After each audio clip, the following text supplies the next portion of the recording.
They're here. It might be a tumor. It's not a tumor. The Film Lounge presents... Spoiler Free Movie Review! First you gotta do the truffle shuffle. Come on! with Chris Gooch.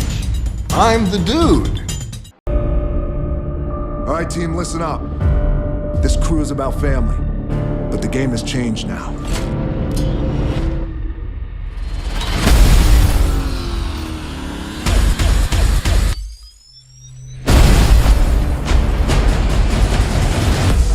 Dominic Toretto just went rogue. You gonna turn your back on family?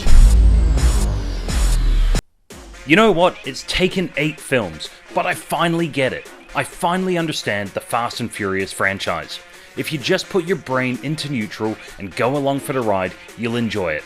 If you just dim the headlights, pull in the side mirrors, and don't look in the rear vision mirror, then you're bound to enjoy this gas-guzzling craziness that is the 8th installment in the forever ongoing series that started as Point Break with cars and has now become the Avengers with cars. The fate of the Furious. I know it looks bad. Don't give up on them so easy.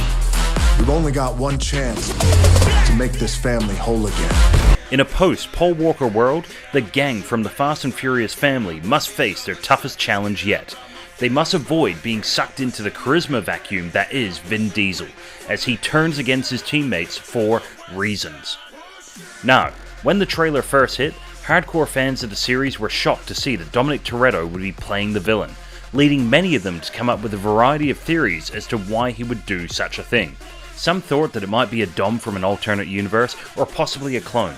A long-lost twin brother, the character of Riddick trying to wedge himself into this franchise. It could have been a really highly sophisticated robot. It could be Dom from an alternate future coming back to reset the past. The list goes on.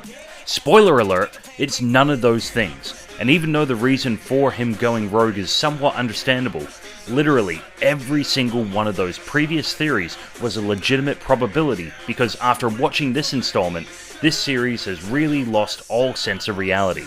But it is still fun. There's thousands of cars in this city, and now they're all mine. Zombie cars. Zombie frigging cars. Cars versus submarines and physics-defying stunts just prove that this film didn't just jump the shark. That happened a couple of films ago.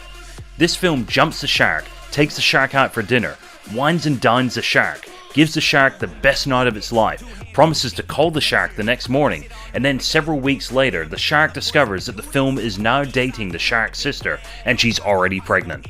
So yeah, the film really does go over the top with some of its ideas. However, it does need to be acknowledged that everything is done really well.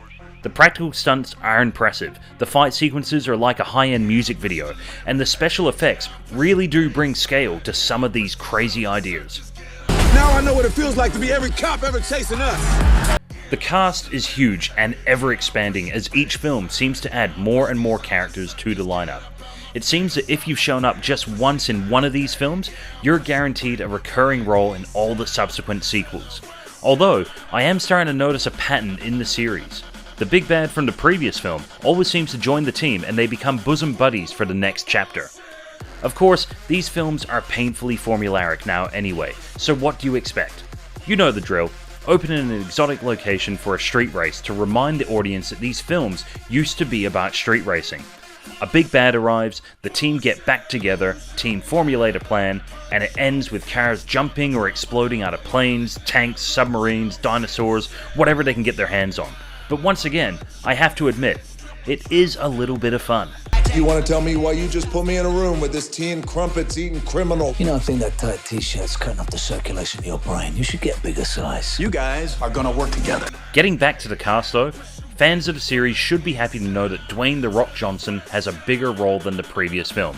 He teams up with Jason Statham, and this has now become my new favourite on-screen couple. Sorry Bradley Cooper and Jennifer Lawrence. And a Rock Statham spin-off movie needs to happen.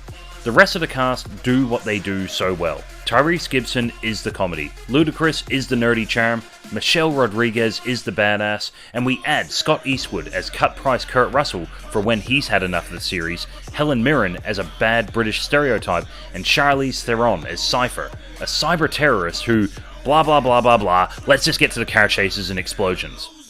And then there's Vin Diesel, the charisma vacuum.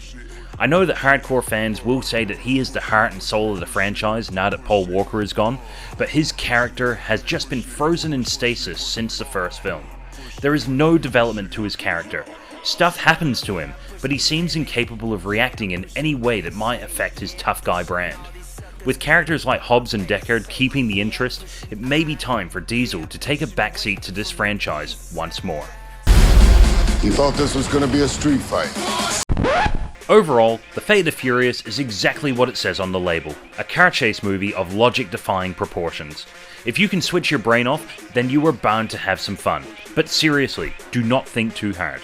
If calculations of the length of the runway in the climax of the sixth film did your head in, then you will not want to do the calculations of how fast a submarine can move through ice that can support the weight of cars, tanks, and Humvees. The film is very fun, but very dumb. It's fun, but man, it is very, very dumb. The Fate of the Furious gets 3 out of 5 stars. Or 3 out of 5 jaded sharks waiting for that phone call that will never come.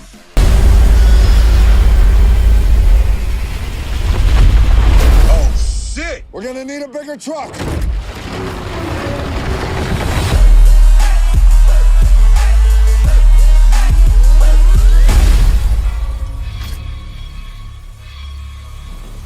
Dom! You gonna turn your back on family?